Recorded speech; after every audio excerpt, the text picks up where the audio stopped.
మోడీ గారు ఈరోజు మిమ్మల్ని సూటిగా ఒక ప్రశ్న అడుగుతున్నా.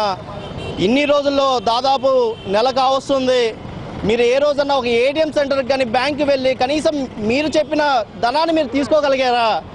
మీరు కేవలం ఈరోజు ఏ గవర్నమెంట్లో ఉన్న ఏ ఎమ్మెల్యేలు కానీ ఎంపీలు కానీ బ్యాంకులకు పోయే పరిస్థితి లేరు. కేవలం ప్రజలు నిన్నటి వరకు మొన్నటి వరకు రోజుకి 300-400 కూలీ చేసుకుంటూ వాళ్ళు తీసుకున్న కడో గంజో తాగుతుంటే ఈరోజు అది కూడా లేని పరిస్థితుల్లో బ్యాంకుల చుట్టూ వాళ్ళని తిప్పుతూ కనీసం తినే తిండికి లేకుండా చేయడం ఇది పద్ధతి కాదు. మీ గవర్నమెంట్ మరొకసారి ఆలోచించండి. మీరు నల్లధనం అన్న పేరుతో పెద్ద పెద్ద వాళ్ళకి ఎవరైతే నల్లకు పేర్లుకున్నారో వాళ్ళు మేలు చేయడమే తప్పితే సామాన్యులు చాలా కష్టాలు పడుతున్నారు జీవితంలో.